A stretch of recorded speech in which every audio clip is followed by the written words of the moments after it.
Hi, I'm Tom from Roadrunners. Sorry, just listening to Fault there. Um, we got some feedback and people enjoying the last video of how we actually produced the track of Wait For Me. So we thought we'd do another one for Fault. Disclaimer before we properly start, I will say Heather, the singer, Mason, the guitar player, and Gavin, the drummer, all had a kind of hand in helping out with the production and stuff a lot. It's just I own the studio where we do it, so I'm the one doing the video for it.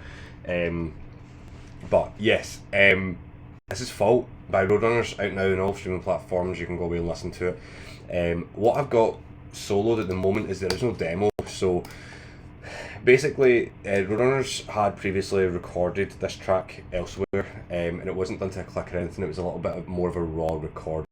It was still a decent recording, but with what we're kind of working towards at the moment with Hurricane Records and Roadrunners, we wanted to make something a little bit more polished and a little bit more clean and a little bit more radio friendly, basically. So we re-recorded Fault along with some other tracks, and the first thing I had to do was kind of play it to a click. So this is a kind of original demo that Heather and Mason had made in Heather's hut. I'll press play on it and we can have a little listen.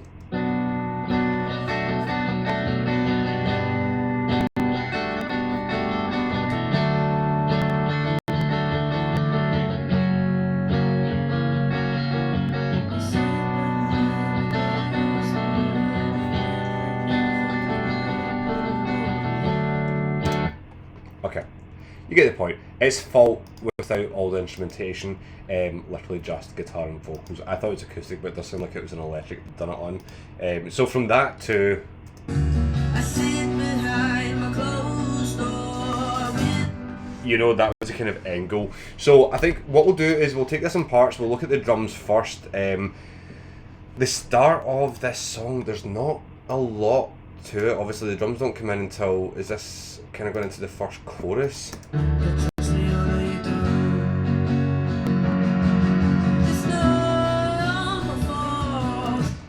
Yeah, the drums come in the first chorus.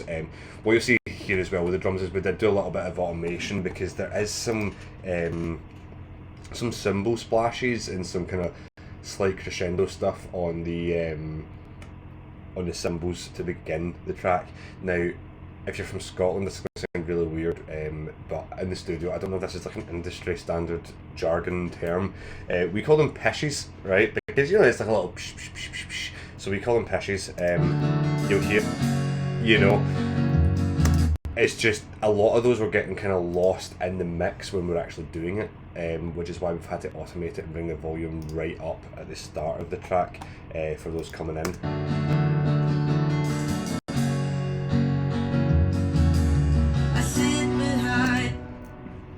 So, apart from that, there's nothing much on the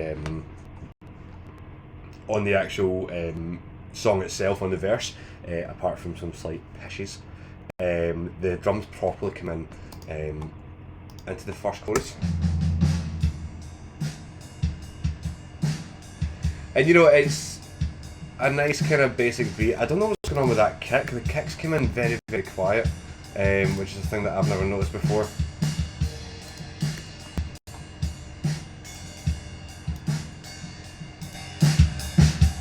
But we got the drum beat there. We got the drum beat.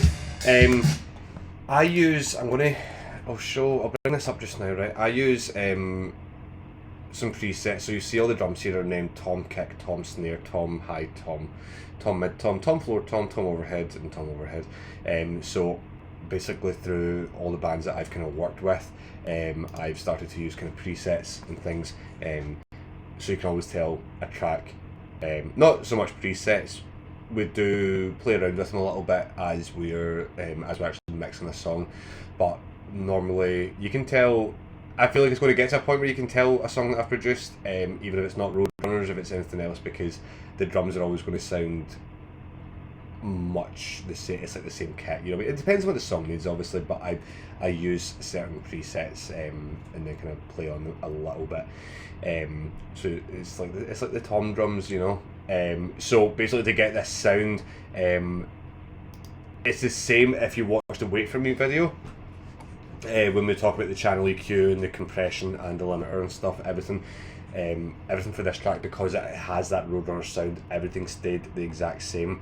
The only external thing, if you're using Logic, if you're watching this to get into production, or if you're just watching it for the fun of it, mainly if you're looking to get into production and you're using Logic, the only external plugin that I'm using on the drums here is the Steven Slate trigger, which is basically just a thing that replaces the sound of each drum with some nice new drums, basically. So we have a 7-piece Gretsch Catalina kit that this was recorded on, which, you know, as itself is a really nice sounding kit.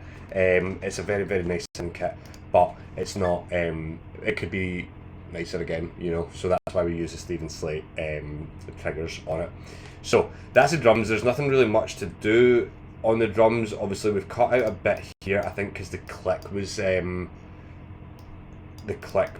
kind of coming through a little bit, so we cut out a little bit there. Let's look at the bass. Again, I'm going through this in the sense of how I would have recorded it. Looking at the bass, we done much the same as Wait For Me. Again, it's the same bass sound that I use in a lot of tracks. The only difference is I have another linear bass EQ on it, which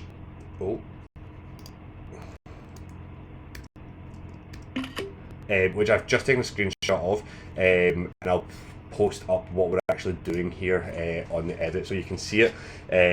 So in a nutshell, we've got our low shelf, we're kind of increasing it at the 88 Hertz mark for about plus 5 decibels. We've got a notch EQ which we're decreasing at 164 Hertz for minus 2 decibels. And then another, I think the only other thing that's moving is our third notch, this kind of bright green one, which is up at the 5600 Hertz mark, and we're kind of boosting that by 1.5 decibels. I don't know why I done this, but I done it just to get a nicer bass sound. So I'll let you hear the bass line coming in. There's a nice little lick that I played on the start of the bass line itself, not a lick, but just kind of like a nice little 4-note running.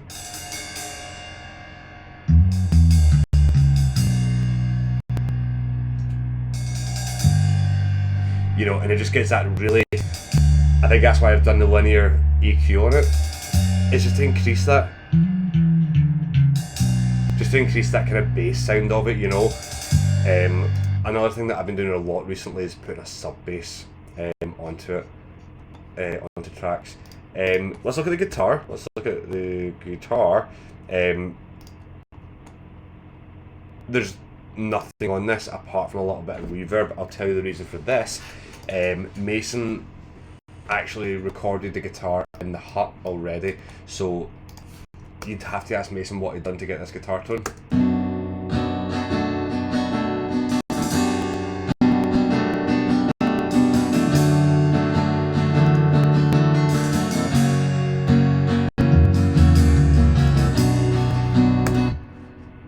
Lovely. Right, let's look at the vocals. I've done the vocals next. So for Heather, I have a nice little preset which I think we use in Wait For Me. I'll put up some screenshots just now. First off, we've got a Butch Vig vocal EQ that came with the Waves plugins. I think I've played around a little bit with this, but I've got a screenshot of it up just now where you can actually see everything. So there's a de-esser that's set to 67%. If you make a 6-7 joke in the comments, I will probably be very mad. Look at this one up the top. I'm not too sure what that is. Our low cut is only at 92 Hertz. Lows 2.5, presence 2.5, air 4.9. High cut is completely off. The output was at like 0 basically. High cut off, low cut off, focus down the bottom is off. The compressor is at 47.1. The tube stuff is off. All the saturation stuff is off. So that's the Butch Fig vocal EQ. If you want it, Waves audio plugins have it as part of their subscription. It's really, really cool. Next up is the compressor that we use for Heather's vocals. So I use the Studio VCA. Each one of these options on the top is different. I had to tell someone about this recently. It is different compressors. They're not just the same with different skins. They are 1, 2, 3, 4, 5, 6, 7 separate compressors. Again, if you say a 6, 7 joke, I will get so mad. So for Heather's vocals, we use Studio VCA, and again, I've got the screenshot up on the screen for you just now. So going through all this, threshold is at minus 22.5 decibels. The ratio is at 4.1 to 1. Makeup at 2.5 decibels. Attack is down at 1.5 milliseconds.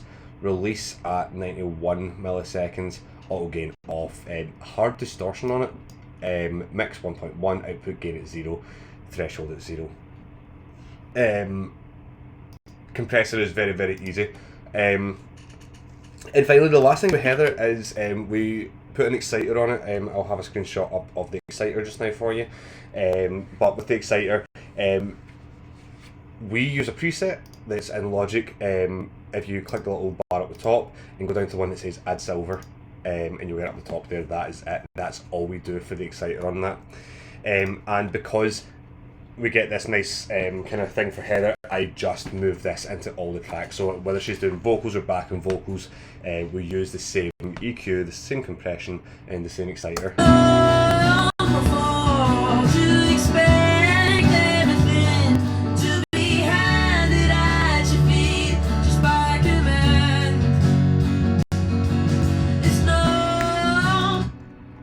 And that's basically it. Again, there's a few buses that we have here, right? So the guitar itself is getting sent to a bus. The piano that we're going to come to and the violin that we're going to come to, those get sent to a bus that's over on the right hand side here. You can see in yellow is named Thom Verb.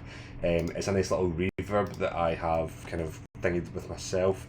If you want to see it, I start off with a compressor. Compressor for this, the threshold is at minus 20 decibels, ratio 2.1 to 1, makeup 0, knee 0.7, attack 15 milliseconds, and release is 51 milliseconds.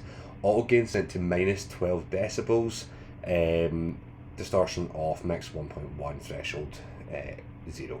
And again, for this one, we're using the vintage Opto compressor for this. So that's the compressor, and then the actual reverb itself, I use the Space Designer. So when you add a new plugin, go to the reverb, down to the bottom, Space Designer stereo, and you get this. Oh, there we go. So I'm taking a screenshot of it. It's a crazy reverb, a lot of wet reverb to it. I base it on the 4.4 second Dream Hall. Pre-delay 0 milliseconds, length 4.38 seconds, size 100%, X over 710 Hz, low spread 100%, high spread 100%, mute the dry, and wet is the full way up. And then we're just sending these channels over to that reverb basically, and that is it. So let's look at the piano and the violin. So with the piano, Mason actually played the piano part himself, and you can hear that reverb already.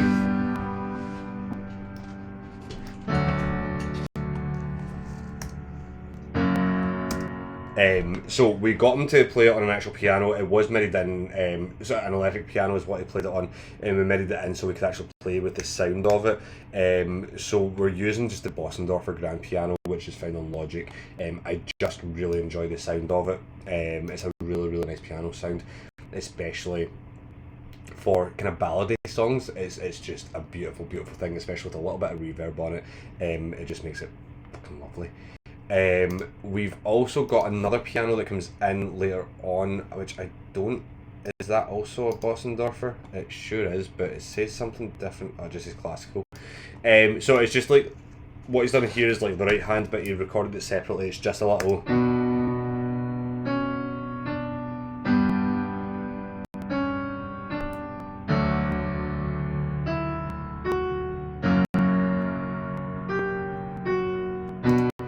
So there was that. And going into the kind of the last chorus, we had this idea of adding some violins to it, basically, to kind of imp out that sound, especially with what the piano was playing. But it was a bit late to get a violin player in, so we did MIDI it in. But you get this nice, and this is the other track that's getting sent to the reverb bus.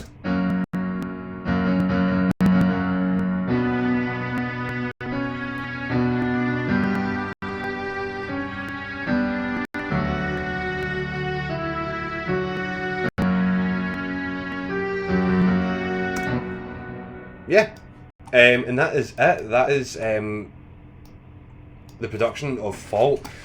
Again, if you enjoyed it, go listen to the actual song itself on Spotify. It's available right now. You can go listen to it. There's some new music coming soon as well. So if you enjoy these kind of production-esque videos, be sure to like and subscribe to the channel, and we'll be doing more for near enough every song. But yes, thank you for watching.